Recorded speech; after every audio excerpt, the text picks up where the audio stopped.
In this chapter, we will be discussing how to turn on your pump, how to attach the cassette of your TPN bag, and also how to prime your tubing of your TPN.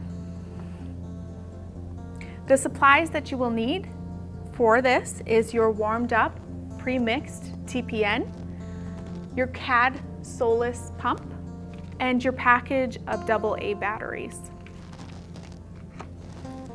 The first thing we want to do is add the batteries to the CAD pump. These should be changed daily.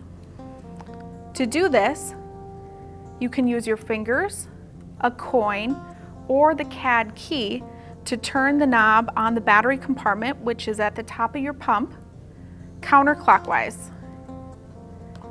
It will then open. You want to use 4 new batteries. Do not mix old and new batteries. This can cause a pump alarm for power. So using the markings on the pump and the markings on the battery, put the batteries in the battery compartment. Push the battery door closed and turn the knob clockwise. So now that you've replaced the batteries, you want to push the on and off button located at the side of your pump. This pump will go through a self-test mode, and you will hear 6 audible beeps.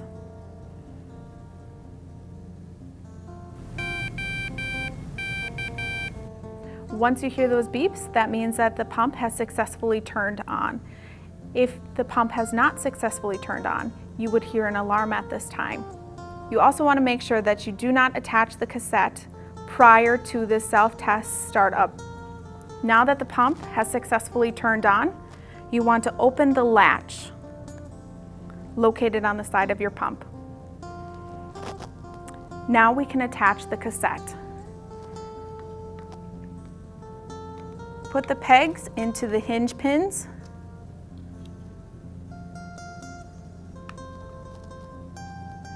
And push down on a firm surface. Pull up on the latch, and you will see high volume administration set latched appear on the top of the screen briefly. If you meet resistance, or if you notice a gap in between the pump and the cassette, start over. Now a message will display of prime tubing. You want to press the soft key, yes. It will then bring up a message that says disconnect tubing from the patient, open the clamps, and press prime. You are then going to push the soft key right under prime.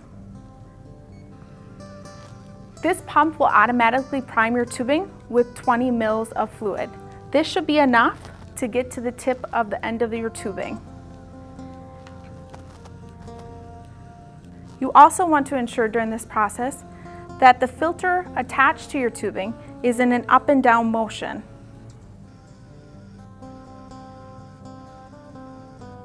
So after your pump has finished priming with the 20 mils, occasionally there is some air left in the tubing.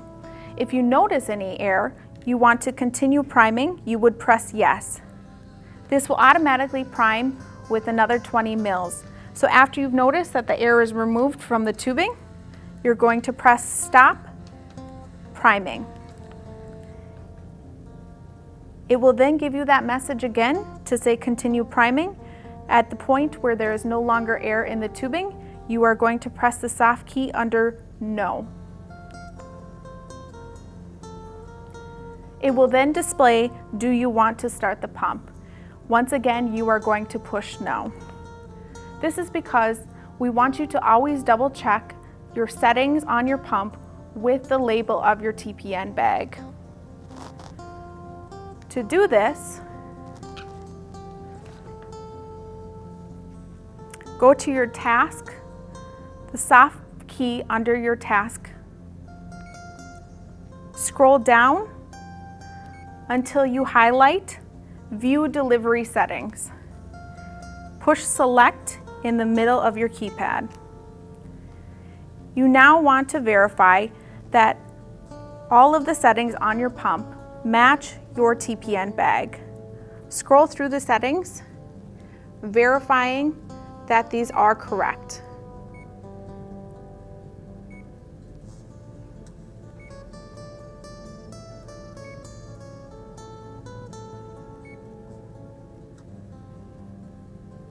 You also want to note your reservoir volume.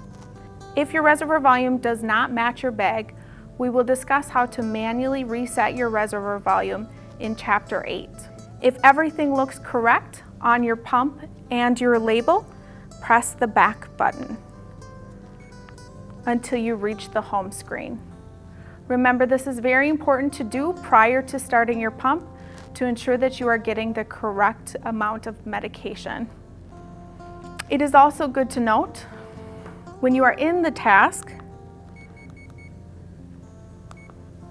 when you're in the view delivery settings, you will notice a taper up and taper down.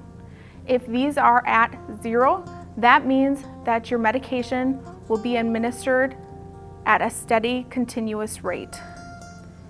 If your pump is programmed to a taper up or taper down, your pump will run slower at first and then ramp up as it goes. Again, it will do this at the end of your infusion. You'll now notice that your pump is running slower towards the end of your infusion than in the middle of your infusion.